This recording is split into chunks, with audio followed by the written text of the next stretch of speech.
A world away from its predecessor is Mafia: The Old Country. Whereas Mafia 3 charges gun first through New Bordeaux, a tale of revenge in its clenched fists, Mafia: The Old Country, like the incision of a stiletto blade, takes a statelier, more deliberate approach to its storytelling, stripping away differences in combat, exploration, setting, and the like, elements we've already discussed in other features. To scrutinize the two titles further yields starkly contrasting themes, tone, structure, and identity, the fruits of a redefined philosophy from the team at Hangar 13. These differences suggest The Old Country will be a new era for the Mafia series. Story length. Typifying Hangar 13's strive for refinement in Mafia: The Old Country is story length, which is expected to take less time to complete than Mafia 3. New Bordeaux's sandbox mission delivery results in a main story campaign which took 22 to 25 hours to complete, whilst The Old Country's yarn through rural 1900s Sicily is estimated at taking 10 to 14 hours. Focused, linear-style storytelling is a growing trend in video games as developers look to sever open world's excess bloat. Hangar 13 has carved an opportunity to present Mafia's most impactful narrative to date with this decision.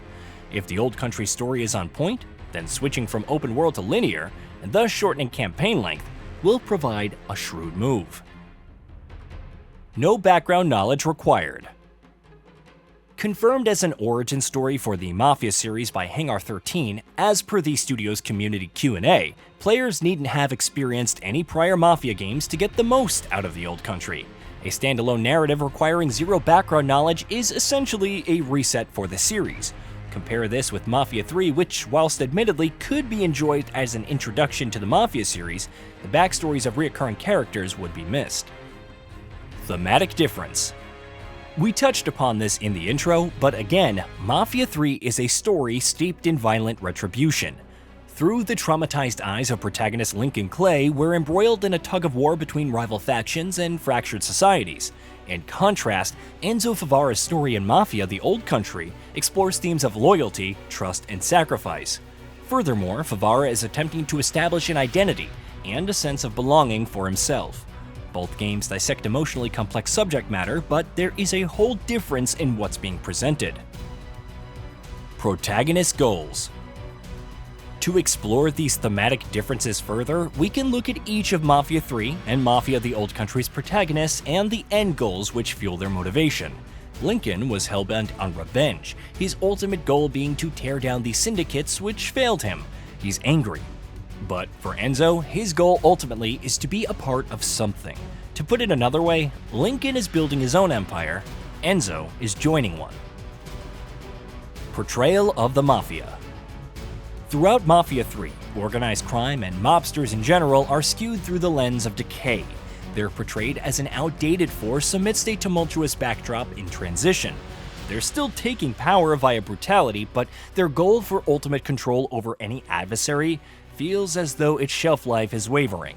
The familial criminals in Mafia: The Old Country, in contrast, are bound by secrecy and tradition. Theirs is a code of honor which is upheld, even between rivals. They're bound by oaths, ritual, and respect. Language. Immersion is the Mafia series' beating heart. It's fair to say a realism-first approach has informed many of Hangar 13's development decisions, and they're taking it up a notch with Mafia: The Old Country. In a series first, the game's intention is not to be experienced in English, but in Sicilian. The team have written a Sicilian-first script, hired Sicilian voice actors, and are proudly claiming Sicilian as the canon way to experience the upcoming game. Dubs in numerous languages, including English, exist, although in a nod to respect, there won't be an Italian version. Mafia 3 was no slouch in the audio department, of course, with period-correct slang and accents featured, but inarguably, this doesn't go to the lengths The Old Country is. Game engine upgrade. Mafia 3 uses an upgraded version of Mafia 2's Illusion engine, whereas for Mafia: The Old Country, Hangar 13 have opted to use Unreal Engine 5. Visually, it's hard to argue this isn't a sound decision, especially when considering the emphasis on in-game cutscenes to tell the game's carefully crafted story. Of course, UE5's benchmark-raising facial animation tech MetaHuman has been instrumental here. Furthermore, evidence of nanite and lumen dominates the rugged, vividly lit terrain of Sicily throughout the gameplay and marketing videos. Underboss management dropped. Supporting Mafia 3's empire building is its Underboss management mechanic, whereby Lincoln would assign control of specific districts that he's taken over to his underbosses. Maintaining a good relationship with these underbosses by fairly assigning resources and support was key to building a healthy empire. For a game as streamlined as Mafia the Old Country, there's no room for a similar kind of system. Side missions dropped. Beyond empire management, Mafia the Old Country drops a few more of Mafia 3's open-world trappings. Side quests on the whole are gone. A story which unfolds in a highly structured way won't allow them, you see. Collectibles are pared down to a minimum, with Hangar 13 confirming there will be opportunities to leisurely absorb Sicily's splendor with chances to discover a few collectibles, stated on their community Q&A. Knives are the new guns. In early 1900 Sicily, even gangsters didn't have plentiful access to firepower. Here, disputes are settled by the slash of a blade. Moreover, at this time, knives in Sicily harbored cultural significance, with the Sicilian school of stiletto fighting informing many a vicious combat maneuver the mafia men of this era enacted on their foes. Resource scarcity. Life hanging by a thread, survival by skin of teeth. This is how Hangar 13 wants players to feel throughout every combat encounter in Mafia the Old Country. Fostering this aim somewhat is a scarcity of resources, particularly ammo, throughout each of Enzo's missions through Sicily. To this end, players will need to think strategically about every bullet they load into Enzo's gun. Original score. Mafia 3 featured a licensed soundtrack, a sonic buffet of 1960s music which anchored the game and its narrative themes into a specific era. The Old Country achieves this same anchoring, but via an original score performed via period-correct folk instruments and subtle ambience. Film-like flow.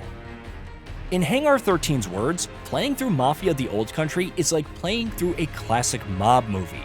To achieve this, their intention primarily is to establish a cinematic flow between tightly directed gameplay moments and acted cutscenes. Events transpire chronologically too, there's no jumping between timelines here. Visual style. Cementing Mafia the Old Country's cinematic flow is the visual language deployed. Scenes unfurl slowly, interiors are purposefully illuminated akin to noir cinema, whilst open countryside embraces serenity and calm. In contrast, Mafia 3's visual style is more erratic, bolder in color and presentation. Mafia the Old Country retails at a cheaper price point. Alongside bucking the trend for overstuffed games, Mafia the Old Country is also set to sell at a price cheaper than Mafia 3 at launch. It's certainly welcome that a game with refined mechanics has a price which reflects its contents despite the biblical efforts of the team behind it. In a day and age of new games pushing $80, the Old Country's pricing is refreshing. Hey, did you know that we at GamingBolt upload new videos every day? Stick around, drop a like, subscribe, and hit that bell, and let us know what kind of content you'd like to see in the future with a comment below.